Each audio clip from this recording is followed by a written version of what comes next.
Voice of America. በደቡብ ብሔረሰቦች ህዝቦች ክልላዊ መንግስት የቁጫ ህዝቦች ያነሱትን በቋንቋና በባህል እንዲሁም የራስ ገዛ አስተዳደር ጥያቄ ተከትሎ ሰዎች እየታሰሩ መሆኑን አንድ በዋስ ከእስር የተፈቱ ግለሰብ ለአሜሪካ ድምፅ ገልጠዋል።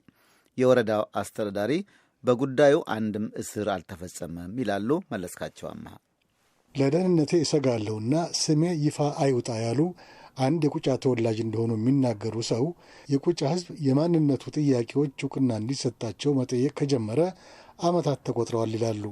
ከ2005 ዓ.ም ጀምሮ ለዚህ ጥያቄ የቁጫ ህዝብ መፍትሄ ይሰጠው ዘንድ ብርቱ ትግል እንዳካሄድና በአጸፋውም ከግድያ ጀምሮ ብዙ ጉዳት እንደደረሰበትም ያስታውሳሉ። ዛሬም እየተፈጸመ ነው ያሉትን እንዲህ ይገልጹታል። በአሁን ጊዜ የነበረው ጥያቄውን አላቆማችሁም በሚል ህዝብ ተወካዮቹን እያሰሩ ናቸው። ህዝብ ተወካዮች ቄስ ተገተ፣ መንግስቱ ገበየው፣ ማሰቦ ማንዳደው፣ ማርቆስ ናደው፣ እንድሪያስ አብቲሳ፣ በርገኔ ባሳ፣ አባይነ ገብረ መስቀል ናቸው አሁን ሰሞኑ የታሰሩት። ከነዛ ግን ማምር ተገተንና መንግስቱ ገበየው እና ማሰቦ ማንዳዶን ሶስቱን ዋስትና ሰጥተዋል።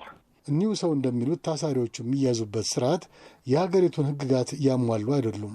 በእርሳቸው አስተያየት በስልጣን ላይ ያሉት የአካባቢው ሹማምንት የጠሉትንና ከአካባቢው ህዝብ ጋር የሚግባባና ተሰሚነት ያለውን ሰው አንድ ዳኛ በፈረመበትና ማንኛውንም ሰው ለማሰር በሚያስችል ትዕዛዝ እያሳዩ እስሩን እንደሚያካሂዱ ይናገራሉ።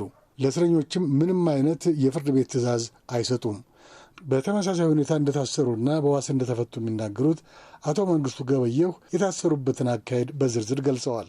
እኔ የታሰርኩት በቁጫ ማንነት ጉዳይ ከፌዴሬሽን ምክር ቤት ደብዳቤ አምጥተሃል ተብዬ ነው የታሰርኩት እና ደግሞ በዛ ማንነት ምክንያት ህዝቡን ትቀሰቅሳለህ፣ ገንዘብ ታዋጣለህ ተብዬ ነው የታሰርኩት። ወንጀል ተጠርጥሯል ያለ ወንጀል ከፌዴሬሽን ለክልል ምክር ቤት የተጻፈውን ደብዳቤ አምጥቷል። ስለዚህ ይህን ደብዳቤ ይዞ ከቀበሌ ተገኝቷልና ህዝብን በማንነት ጉዳይ እየቀሰቀሰ ነው። የሞተ ነገር መንግስት ምላሽ የማይሰጠው ነገር እየቀሰቀሰ ነው ብሎኝ ነው።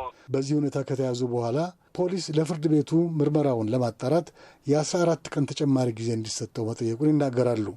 ይሁንና ፖሊስ ለፍርድ ቤቱ በሰጠው ቃል መሰረት ምርመራውን በጊዜው ሊያጣራ ባለመቻሉ ፍርድ ቤቱ በዋስ ከእስር እንደፈታቸው አስረድተዋል። የወረዳውን አስተዳዳሪ አቶ ዴማ ሻራን ይህ እስር በእርግጥ ይካሄድ እንደሆነና ከሆነ ስለምን እንደሚፈጸም በስልክ ጠይቄያቸው ነበረ።